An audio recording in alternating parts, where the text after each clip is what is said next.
Welcome to the Pitchwerks podcast. I'm Scot MacTaggart. Over the last 20 years, I've been a sales rep, a marketer, a manager, an executive, a consultant, and an advisor. This show is designed to give you access to my list of contacts so that you can learn more about how to present your ideas at work and succeed in your career. Startups and salespeople, marketers and managers from the Epicast network in Pittsburgh. It's the Pitchwerks podcast. You can't wait. Right. You need to take action. So you need to actually iterate the whole process. So you come up with a great idea and then you get feedback immediately from those potential customers and then you change, which is what we've been doing along the way as well. So Adhithi came up with amazing technology. We tested it within one vertical of the market, distilleries, and then we found out that there's additional markets out there that we could actually serve. Hey, everybody, it's Scott. This is Wednesday. This is your Pitchwerks podcast, and we are very lucky to have the fine folks from Adrich in the studio today, and I'm really excited about that fact. Adhithi Aji and her chief marketing officer, Janelle Aslam, are sitting here with me. We're enjoying some dessert that they were kind enough to bring for us to enjoy after the program, that's a first. Let's not make that a habit. I don't want to get any fatter. I'm getting older, and it's harder to keep it off. Adrich is cool tech. I'm gonna upload some photos and whatnot so you can see exactly what it is that we're talking about. But the short version is, Adrich increases your ability to get intelligence on whatever your product is, especially if you're selling something like wine or olive oil or whatever that comes in a bottle that goes to a restaurant or whatever. I'll let them tell the story, but intelligence after the sale is a really weird and valuable phrase. We'll explore that. Give us a moment, though. You know I'm going to say it. If this is the first time that you're listening to this fine program, I would love it if you would subscribe. It's sales, it's marketing, it's startups, and it's every week. It comes out on Wednesdays. I hope you are willing to do that, or at least give us a shot. If you're not the commitment type, I understand. Social media is going to have to do in the meantime, or go to the website. Either way, it's Pitchwerks, Pitchwerks. If you're going to the website, just add .com. That's where you can find our show, and you don't have to subscribe yet, but I do hope to one day win you over. Once you're at the website, you'll find things like the Pitchcraft blog, which will tell you, the continuing stories of some of the people that have been on the show. You'll actually find a place to do a quick pitch crafting session with me. You can buy that right through the website now. We're leaving that up for a little while longer. It's just, there's a ton of stuff, and I hope you enjoy it. But let's get back to this conversation with Adhithi and Janelle. So let's talk about automated intelligence after the sale. All right, let's jump into a show. What do you say, ladies? I've got Adhithi Aji and Janelle Aslam from Adrich, which this is one of the ones that I had on my list of we've got to get this done. You guys are one of the hottest things happening around here right now. I know you know this already, but everybody at home might not. How are you this evening? Great. Doing great. Oh, no, you got to get that mic right up in your face. No. I'm doing really well. There you go. That's good mic hygiene right there. Come on, Adhithi. Yeah, doing great. Thanks for having us. I'm not joking. Thank you so much for coming in. I said to Janelle when I first met her that it's kind of funny actually that we haven't set this up yet. This year has been crazy busy for us, but I first saw Adrich at the Innovation Works Alpha Lab demo day, and it was one of the few technologies that made me scratch my head. So I didn't know how it worked, which I'm not going to say is the highest bar in the world, right? But I wanted to know how it worked. So I actually did a little research. You have a really nice whiteboard video at adrich.io, right, that I was able to see. And I went, okay, now I'm starting to understand. So Adhithi, I'd like to start with you. You're the founder, chief exec. How do you identify these days? Founder, CEO, janitor, everything. So you're the founder, the janitor, the accounts payable clerk, the person who's minding the store. How did you get into this? This is a very sort of, it makes sense when someone else explains it to you, right? Right. But I don't think it was obvious to everyone else. Yes, so a lot of it came from my background, really, because I graduated from CMU and took a job as a product manager here in a local company, and I saw launching new products. One thing is to generate sales, but the other thing is you're always worried if they're using the product or no, or is it, You're the person who solved your own problem. Yes. I love those entrepreneurs. You saw the problem up close. Right. So basic product management tenet is to have that closed feedback loop from your customers to quickly iterate and improve your product. In the tech world, you have a lot of usage data, right? You can see click-through, you can see, if you're building a website, you know exactly how people are using and coming to your website. Now, this data doesn't exist for CPG, which means food and beverage and your water bottles and juice, etc. So Right. the brands of these products are in a constant struggle to really understand what their consumers need, because it's always a hit or miss, and 85% of these products fail. Right. So I said, why don't we bring that data, that gap in the last mile that we can close through technology? And we embedded the technology into the product itself. So the product will basically talk. And It's a label. It's a that's label. effectively like if you were trying to simplify it down to one word, it's a label. It's a label, yes. But it's a label with intelligence. Correct. And it tracks the volume of the product from outside of the bottle. Which is cool. And I'd love to know how. I'm not sure how much of that you want to disclose as secret sauce. In all respect, if it's not something you want to talk in deep detail. I'm most impressed, I think, by how small the tech would have to be in order to accomplish this, right? Right. Is this something that was off the shelf, or did you have to invent it? It is something that we invented. For sure, it's patent pending. But yes, there were some... with the technologies that are coming in today, we are riding on some of the newest technology waves and cutting edge, like printed electronics and in terms of IoT, the network protocols. So I guess that the technologies are helping us do this. Right. And the timing is right. I remember, I don't know, and Janelle, you're the chief marketing officer. I know that Yes. you're gonna remember this part of what we all thought was going to be this RFID revolution. I'm going to say 10 years ago, 15 years ago, right? Where this security technology was going to be repurposed, right? And the marketing folks were kind of being brought in because they had more money maybe than the security and loss prevention people. Yeah. Is the only reason it became part of the marketing speak, right? Well, there also was the promise of additional data. Right. And every marketer says, yes, more data, finally. Right. Well, that's, especially now that we can actually manage so much of it now. Yep. I think maybe I didn't take that into full consideration, right? We actually now have tools that'll let us visualize some of this data in ways that we couldn't before. That explains a lot of the heat that you guys are having right now, is the fact that they are a hungry data, whatever they have an appetite for data that they can't satisfy. They can crunch it too fast now. Pretty Here comes much. Adrich. Yeah. No, I mean, there's so many amazing consumer insights out there. Right. And there was all these different ways that companies would try to triangulate around to get to that issue that was happening with consumers in their home. Right. But it was always just haphazard. And so a lot of the brands that I managed too over the last 20 years, we knew an IHUD, an in-home usage test, was necessary. Mm-hmm.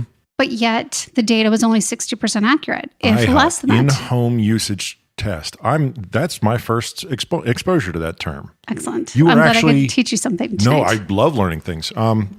So you were actually putting people into these places before physically, and that's weird. We're pretty much sending product to consumers' homes Yeah. and then trying to ask for their observations of the product before you launch it. Wow. That's a typical procedure before you launch any big product. And unfortunately, what always came back was stated observations, because Right. consumers are busy. We're all busy. You forget, did I actually use half the package? When did I use it? And then you've got the Nielsen box problem, right? Where when they went to cable, people had to self-report what they were watching. Like, yeah, we watched PBS NewsHour. No, they didn't, right? You were too dependent on what people wanted to present themselves as, rather than what they actually were. Exactly. So you solved the problem by actually grabbing direct, real data directly from the product. Without the consumer even having to do any work either, Right. which is a huge benefit. Versus there's been a lot of other technologies too that are out in the marketplace right now, like the Amazon Echoes and the dash button, where you can use a voice controller, you can use a dash button, but you do Right. that every single time. Mm-hmm. How many times do you remember to do that? I don't. I honestly, I'm not 100% sure that feels like a fully researched product, but that's another story for another day. And trust me, you don't want me questioning Amazon. They're far more successful than I am. Adhithi, I need to talk to you about the tech behind this, right? So if I've got one of your labels, how is it talking back to connect to the database that collects all this information? That part really threw me for a loop when I was watching your pitch. Right. And that's always been a question. But at this point, it's basically you have a phone, we tap into the personal devices, you download an app, or it integrates with any smart home devices. Okay. So it just collects the data through that. That's the part I was missing because obviously, I mean, you can shrink tech, but batteries still aren't to the point where they would fit on a label. And I was wondering, like how would you get to a cell tower far away as opposed to what you're actually doing, which is getting to something much closer? At this point, right. But like I said, technologies are getting developed that we can tap into. And for the battery part, nowadays you get screen printed batteries. So it is a data visualization product at the end of the day. The label is only a way to collect the data. Right. So I'm thinking of it backwards. Okay. Yeah. So we always focus on the data that's what is unique about the product because we are generating a new data set altogether. Right. And it's like any other data visualization tool that the brand managers are used to. But one thing that we do is to make it as seamless and as easy for them to use. So we are kind of trying to, and for that reason, Janelle is on the team because she's actually used those products. So right now you're in a fundraising mode. Is that accurate? That's right. Nice. It's fun sometimes, right? How's the pitch going in terms of trying to bring in those investors? Do you have a pretty good feel for it now, or is it still in motion? It's definitely a new concept. Everybody gets it. It's a huge market that we are targeting, and it's a huge problem. And in that, it's unique and all the investors are receptive to it. So it's nice. I don't have to put too much legwork to actually loving get that. it. But entrepreneurship, fundraising is part of it. But we are getting close to my goals and we are hitting the goals that we planned. I'm really glad to hear that. A lot of people aren't. Right. Especially locally. It's been a real problem. Right. So consistently hitting the goals has been one big part of the company, and I kind of make that as the basic thing for the team as well. In fact, one of the motto, and this was taken by someone, we say we have a strategic plan. It's called Doing Things. And it's by Herb Keller, and I love that quote. Yes. Because you might have all the ideas in the world, but if you don't sit into and do execution of it, it's not going to work. Do you know Erica over at Moms Can Code? Yeah. I love the way that she just looks at you and goes like, I started by doing, right? She's just like, that's what I did. Like I decided to do it and then I did it. And the more people say that, the more people will realize the doing is actually a great strategy. When you're pitching these investors, can you kind of walk me through it? What's it sound like? So it's the demo day pitch that you usually hear. Yes, but much of our audience didn't get to hear it. So okay, yeah. So typically you start with the problem and the solution and the market size and what's your go-to-market strategy and what are your financials like and your team.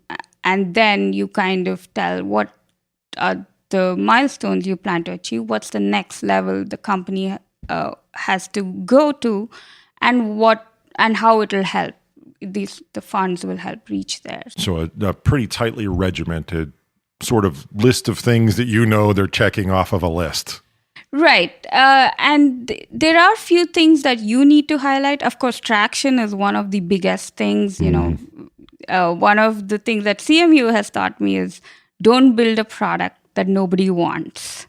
So that is one of the biggest failures. And right off the bat, I remember even before building the basic unit or the hardware, I went out and I did customer discovery to understand, if you're building something redundant or is that even solving an issue? Right. And I guess from then on, we've talked to multiple customers and it's evolved in the product. So the pitch really has to talk the story of how you're building something that someone is going to buy and use it. Did you build it in response to a customer asking you to? No, it actually came from the technology idea. Yeah. But I had to go out and verify if there's an application for the technology. Right. So it can go two ways, right? You come up with a problem and you solve it through technology, or you have a technology and you find the application for it. So it was these latter that I used. Yeah, some people like to do the other, where they wait until they've got a paying customer who's willing to wait 10 weeks or 12 weeks for delivery. And they say, I'm not doing anything. We're not calling the factory. We're not doing anything until I have at least 50% down, because we are getting to a point where startups are fashionable and there is a glut of people trying to push sometimes useless new technology. And you really do need to be able to swear that there is a customer for it, because especially considering how many people are pitching these investors now, there's not maybe as much heavy investment for every single company. Some of them just want to write a $10,000 check. And if that's not going to help you, then you need the customer to pay for the first go. But you also have to, and you can't, per DT's quote before, you can't wait. Right. You need to take action. So you need to actually iterate the whole process. So you come up with a great idea and then you get feedback immediately from those potential customers and then you change, which is what we've been doing along the way as well. So DT came up with amazing technology. We tested it within one vertical of the market, distilleries, and then we found out that there's additional markets out there that we could actually serve. Yeah, I saw the distillery video. That was actually the one I was referring to earlier. Yeah. And I liked the fact that you had focused in on a certain group, because I think that in a lot of cases, they want to know that you understand their pain. Exactly. And that's actually where it hit home for me, trying to understand the technology, was the fact that that is not a large organization that can handle a glitch in that pipeline. Well, and a lot Does that make sense, the way I said it? It definitely makes sense. And I think part of it too is the amount of time and really understanding their needs. So DT spent hours with the bars just to understand what are the issues. And then I have a few friends doing extensive research in the bars right now. It was fun. Testing, come tasting. So before you were at Adrich, where were you? I mean, I heard a little whisper of it. You were kind of alluding to it. What's your background, Janelle? So I've spent the last 20 years in sales and marketing. Moved here to Pittsburgh about a year ago. Right. And over the last 20 years, I've been in corporate environments. Right. Moved from big behemoth companies like Nestle to SCJ, and then really got that entrepreneurial bug. Right. I really loved helping small businesses, so I started going towards smaller brands. So when we moved here, because my husband's job, I said, you know what? I'm going to do this full time. I really want to help these small businesses brand themselves better. Right. The things I've been doing over the last 20 years. Well, you got a great one in terms of integrating your identity, right? You know what I mean? You, again, just like Adhithi, you were right up against this problem, and now you're solving the problem. Yeah. And that, again, that makes this so much more useful when you're in the room talking to a customer. Definitely. You're not guessing at what the problem might be. You can actually talk about an anecdote from 2015 where you were working on this very problem and how you can help them solve it. Exactly. The number of CEOs that I worked for that basically said, I don't want to do an iHUD anymore because it's a waste of a spend. Oh, I can imagine. I mean, just in terms of how much competition just globalization brings to so many of these CPG companies, right? I mean, you can't afford at this point to make mistakes, it seems like. No. When you are in front of a customer right now, what's the initial way to generate interest? I think the key thing is just talking about their pain points. So whether it's launched a new product and the fact that only 15% are actually succeeding in the marketplace, or the fact that they don't have the right consumption analytics to actually figure out, is it the right packaging?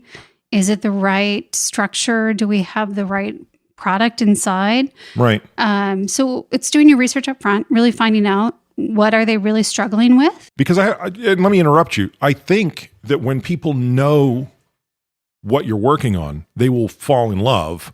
But it's that thing where you get their attention in the beginning that is the hard part for in terms of like where you stand right now. It is. You've got a little bit of buzz, right? You've got a little bit of sort of like word of mouth. But if people aren't realizing they need to be tuned into your channel and they're not listening, they could miss a huge opportunity. Not only that, I mean, there's so many applications to this data as well, and to this technology. And so we also need to customize it to whatever their specific issue is. Okay. Yeah. So the more that we can say, look, we know that you're having an issue versus all of the online players right now from a brick and mortar standpoint, we can help you solve that with our replenishment. Adhithi, a lot of people tell me when they sit at this table that the way they want out is to be bought by a bigger interest, right? And I hate the idea that everybody tells you have to have an exit strategy before you even know maybe what the company wants itself to be, right? But you have to have thought this way because of all the investor pitches that you've done, right? What, at this very admittedly early stage, what do you think you want to do? You want to fight the long fight? You want to be acquired? So it's always an entrepreneur's dream to get acquired, but not this one. I never wanted to do that. I always hated that corporate oversight.